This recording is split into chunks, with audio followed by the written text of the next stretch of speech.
Next, we are going to be hearing about from another perspective. I was hoping to really start this out with a lot of different perspectives from different disciplines and different expertise.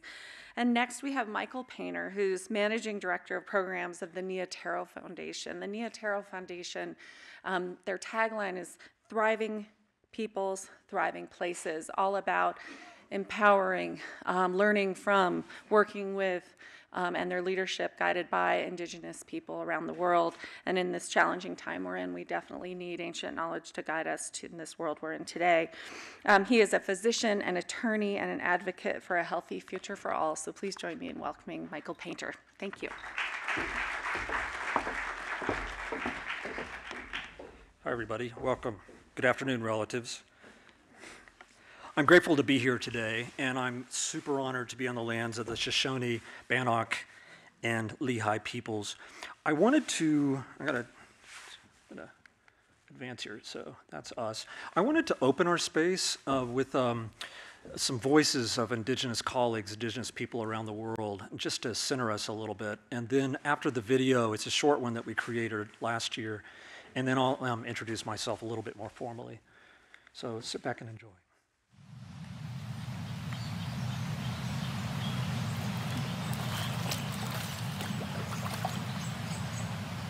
Malolele, my name is Miakami.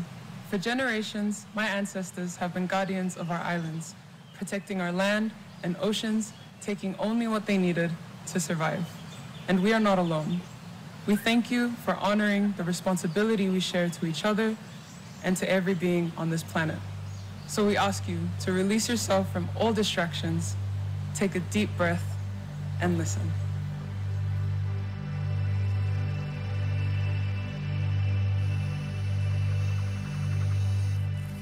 If we pay attention, the signs are everywhere.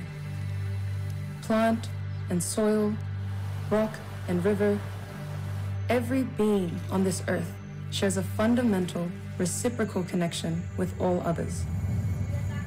This guiding principle of Indigenous science is at the heart of all our interactions and is especially evident in Earth's most biodiverse places.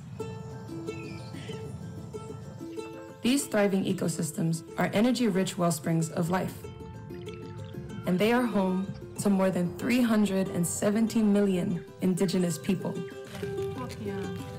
For generations, we have shaped and been shaped by these lands and waters, gathering knowledge from their cycles and rhythms, developing ways of being that sustain our communities and our lands.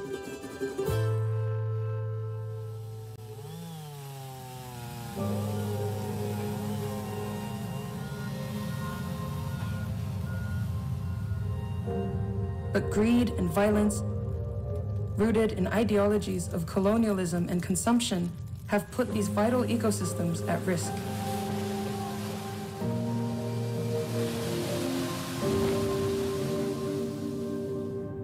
But we have withstood such forces and more.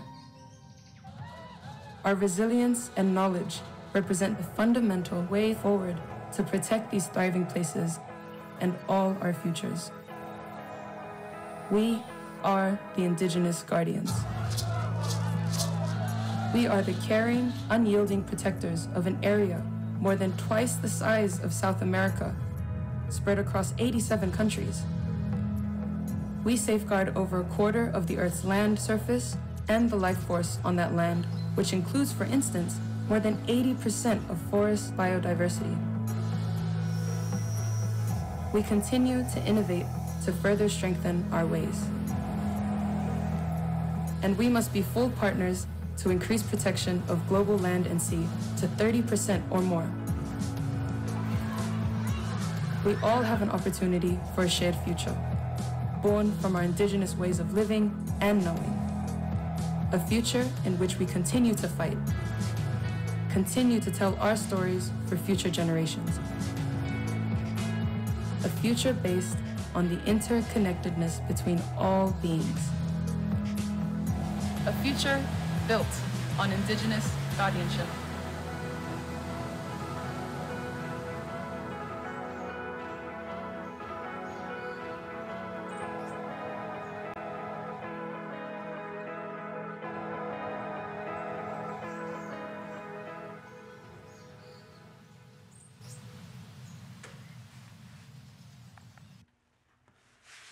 Hi again. I'm Mike, Michael Painter, and like all of you out there, I'm lots of things.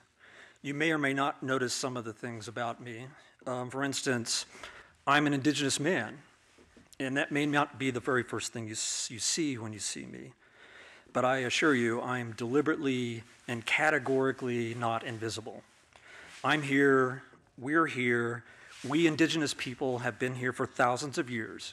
We survive, that's what we do, and we're not going anywhere. I'm originally from Indian Territory in the United States.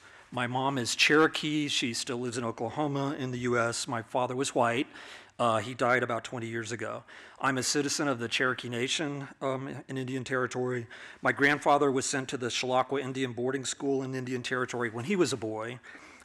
If you don't know, you're not aware, Shelaqua was the second of the network of Indigenous boarding schools across the US.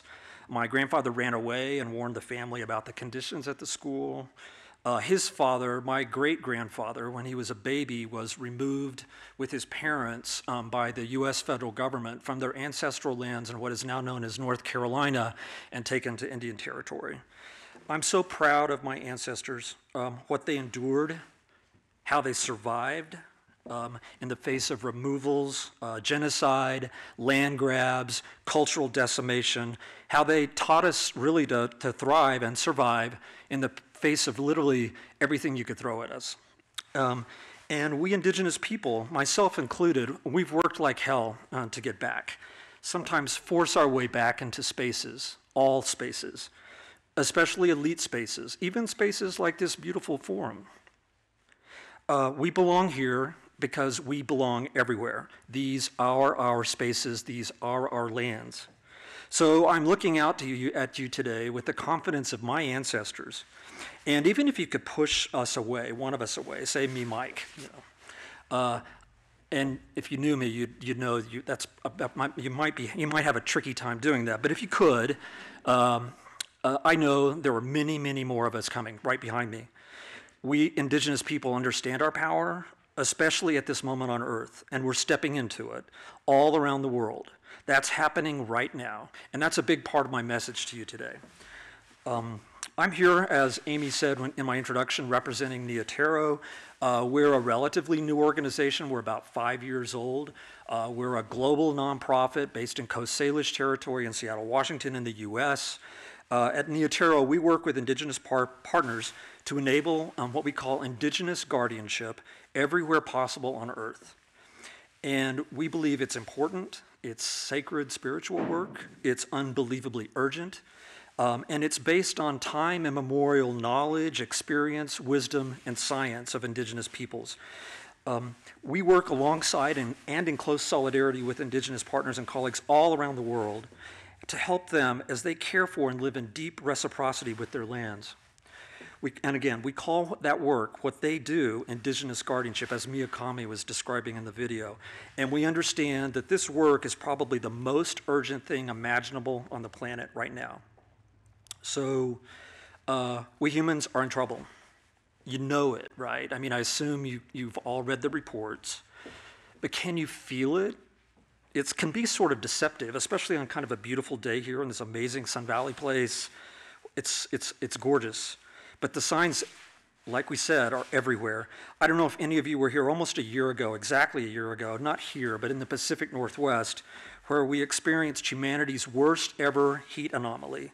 Sustained temperatures in what is otherwise a temperate place, hitting 116, 118, 120 degrees over days at a time.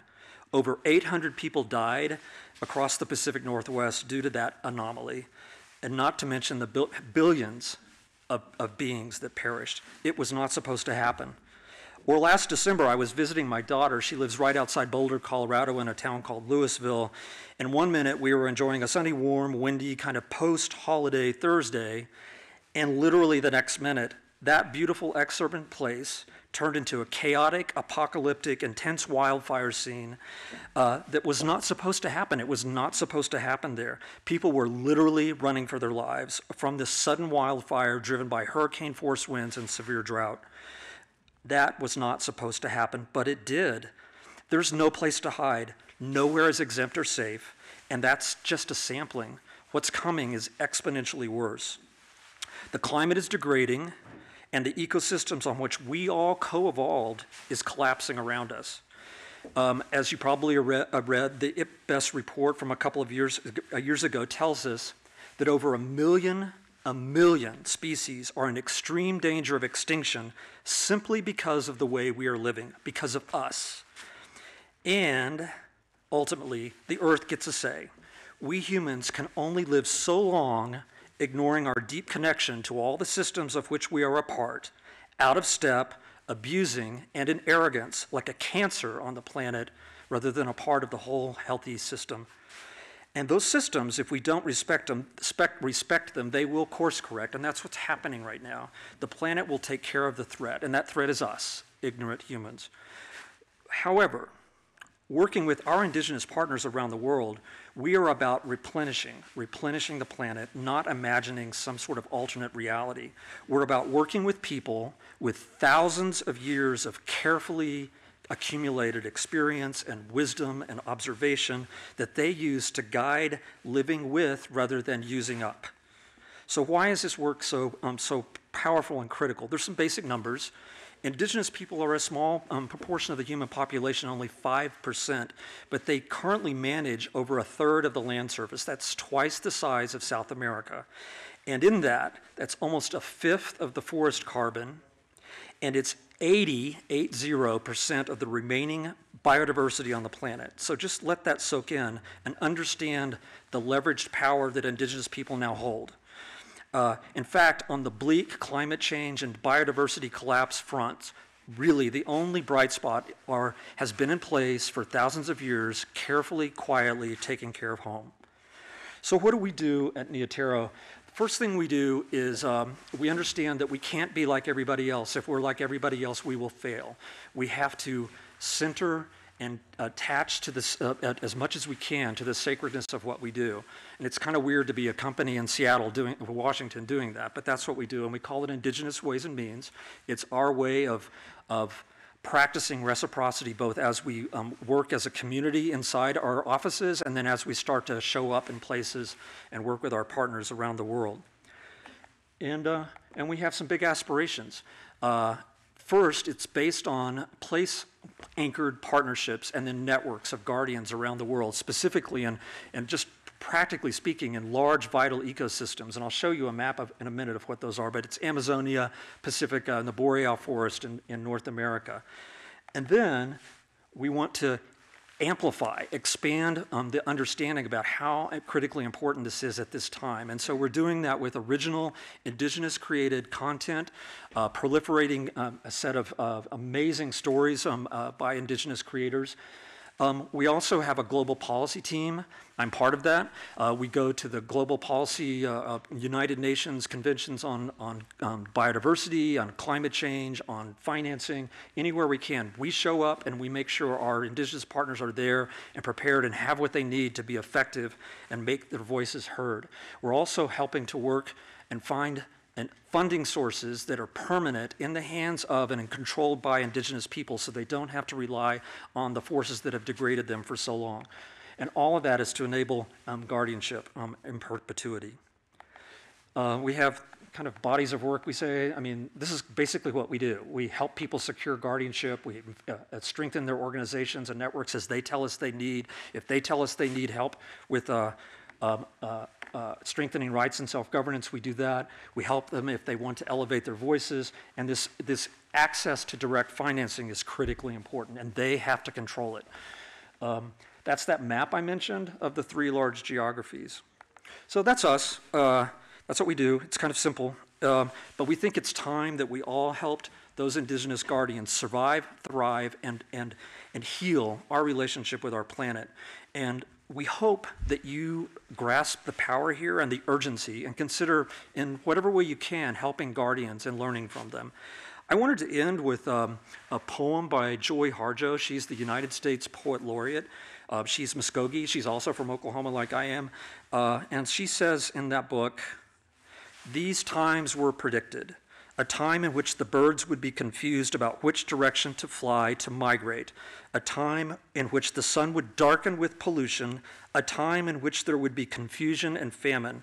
In these kinds of times, we are in great danger of forgetting our original teachings, the nature of the kind of world we share, and what it requires of us. In this world of forgetfulness, they told me, you will forget how to nourish the connection between humans, plants, animals, and the elements, a connection needed to make food for your mind, your heart, body, and spirit. You were born of a generation that promised to help remember. Each generation makes a person. You came in together to make change. I really hope you do. Thanks so much for having me.